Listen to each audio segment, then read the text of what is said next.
Bienvenue sur Africa 24 dans cette nouvelle édition du QG News. Au sommaire, visite du président guinéen Alpha Condé sur les chantiers de l'indépendance à Mamou. Les festivités avaient été repoussées le 2 octobre en raison de l'épidémie d'Ebola, mais le président a tenu à constater l'état d'avancement des projets. Le Nigeria sauvé de l'épidémie d'Ebola, c'est officiel depuis ce lundi. Après 45 jours sans cas confirmés, le pays a évité le scénario catastrophe. Nous verrons que cette réussite tient à plusieurs facteurs. Et puis du sport avec l'ouverture de la Ligue 1 de football au Rwanda. Toutes les grandes formations se sont imposées. Le résumé des rencontres dans cette édition. Avant de développer ces titres, focus sur la jeunesse du continent. 2 tiers des Africains ont moins de 30 ans. Cette réalité démographique pourrait faire de l'Afrique dans les 10 prochaines années le continent avec la plus forte main-d'œuvre devant l'Asie. Alors comment faire de cette aubaine une opportunité prospère pour le continent? Élément de réponse avec Ibrahim Ndiaye. Selon les statistiques de l'Organisation internationale du travail, le taux de chômage en Afrique en 2013 est de 10,3%. Première victime, les jeunes ayant moins de 30 ans. Ils représentent 60% de l'ensemble des sans-emploi africains. Une situation préoccupante qui fait aujourd'hui partie des priorités des gouvernements africains. À Addis Abeba en 2009, les chefs d'État africains ont d'ailleurs pris la décision de mobiliser des ressources en faveur de la promotion de la jeunesse. Mais l'urgence serait de résoudre l'équation des jeunes diplômés qui arrivent chaque année sur le marché de l'emploi. L'Afrique produit beaucoup de diplômés. Et on dit que dans la prochaine décennie, chaque année, nous aurons à peu près 11 millions de diplômés qui arrivent sur le marché. Premier constat. Deuxième constat, c'est que nous avons soi-disant la plus forte croissance économique, et on dit la dernière frontière. Et paradoxalement, c'est le continent où le nombre d'emplois qu'on crée chaque année est le plus faible, proportionnellement à la croissance. Et troisièmement, c'est le continent où on a un secteur privé qui était naissant il y a quelques années, qui aujourd'hui doit se confirmer, mais ne se transforme absolument pas en création d'un tissu économique extrêmement diversifié, avec des entreprises qui embauchent tous ces jeunes qui sortent des universités. Donc c'est vraiment le continent des paradoxes. Le continent semble donc faire face à un double défi, trouver rapidement les moyens de résorber à court terme le chômage qui frappe les jeunes en l'occurrence. Le deuxième défi est de redéfinir des systèmes éducatifs réellement authentiques qui fait face du développement réel du continent à la finalité de toute formation. Sur les bacheliers que nous produisons qui vont à l'université, 80% vont dans les humanités, sociologie, politique, sciences politiques, anthropologie. C'est pas mal. Mais nous sommes à une période à laquelle il faut qu'on rééquilibre, sinon changer, inverser cette statistique, ces données statistiques. Et c'est très important. Pourquoi? Parce que les sciences mathématiques s'appliquent à tous les secteurs de la vie. On n'aurait jamais pu fournir aujourd'hui, développer en médecine les soins de cancer, la chimio adaptée, sans les équations aux dérivées partielles. Sans les calculs, on ne serait pas dans ce bâtiment. Et j'implore les dirigeants africains, et nous tous dans cette salle, que nous devrions développer un message qui parle des sciences beaucoup plus. Chaque année, le marché de l'emploi africain accueille des milliers de jeunes diplômés. À l'horizon 2020, ils seront plus de 10 millions à sortir des universités. Un défi majeur qui impose désormais au gouvernement des programmes et initiatives à l'endroit de la jeunesse. Également dans l'actualité de ce mardi, le président namibien Hifikepunye Pohamba est attendu ce mardi à Brazzaville pour une visite de travail de plusieurs jours destinée à renforcer les liens de coopération avec le Congo.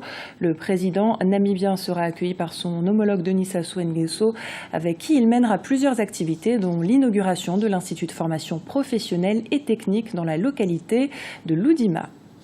Direction la Guinée où la fête d'indépendance a été reportée le 2 octobre dernier en raison de l'épidémie d'Ebola. Les festivités devaient se dérouler dans la ville de Mamou au centre du pays. Ce week-end, le président Alpha Condé s'est rendu sur place où il a visité les chantiers en cours. Dans cette région, la construction de plusieurs infrastructures soulage les populations, comme nous l'explique notre correspondant en Guinée, Mohamed Lamine Solano. Les chantiers de l'indépendance évoluent à Mamou au centre de la Guinée. Alors que les festivités commémoratives sont reportées à cause du virus Ebola, le chef de l'État guinéen s'est rendu ce week-end dans cette région pour constater l'avancée des travaux. Depuis son élection en 2010, le président guinéen Alpha Condé a initié la célébration tournante de la fête de l'indépendance nationale dans le pays. Dans les rues de Mamou, l'initiative présidentielle paraît comme un vecteur de développement des régions à un rythme accéléré. Alpha nous a montré ce qu'on ne connaissait pas.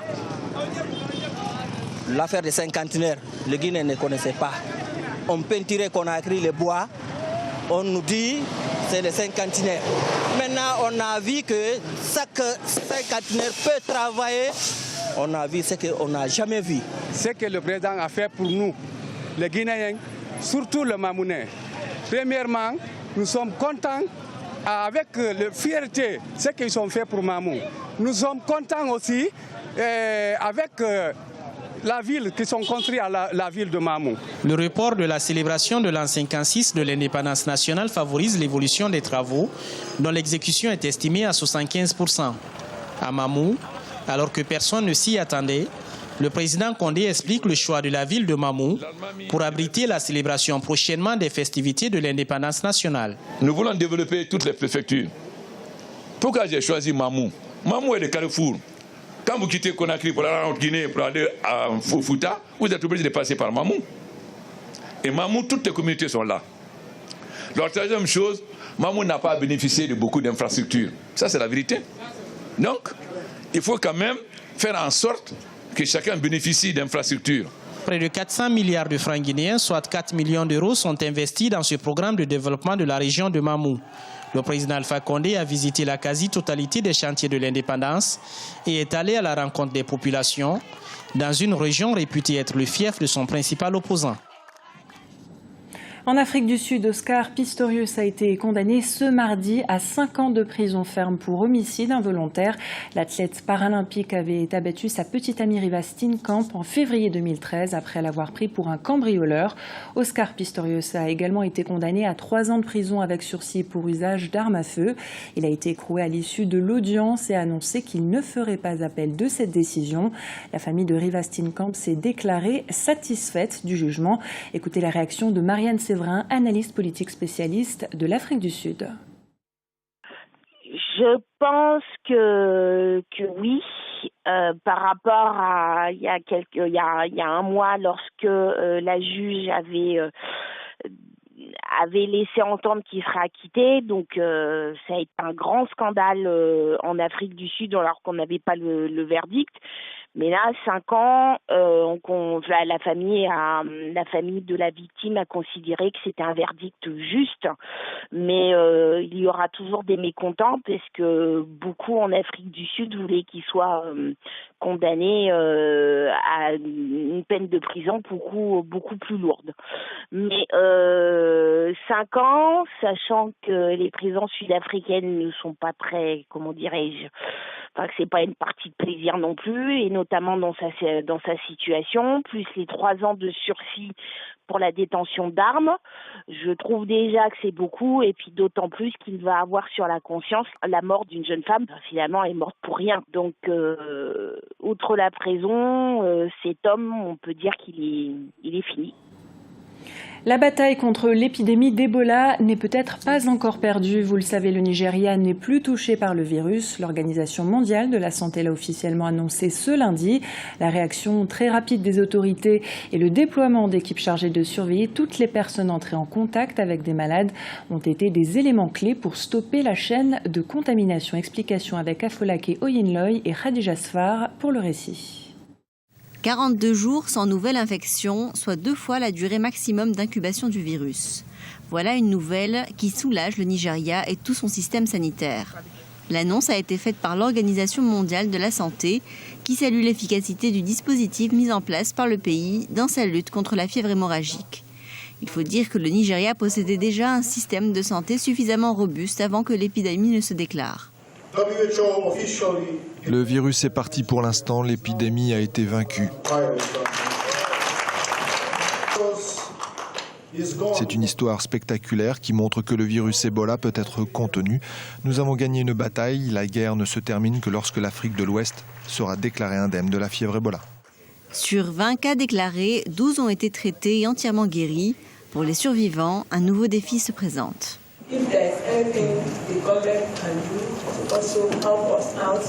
S'il y a quelque chose que le gouvernement fédéral peut faire en particulier, ce serait en termes de stigmatisation. Il a un long chemin à faire au sein même de l'entreprise, les études, la famille, etc. Pour l'OMS, la réussite du Nigeria doit encourager les autres pays touchés à redoubler d'ardeur dans la lutte contre le virus. Le Libéria, la Sierra Leone et la Guinée sont les pays les plus touchés avec déjà plusieurs milliers de décès.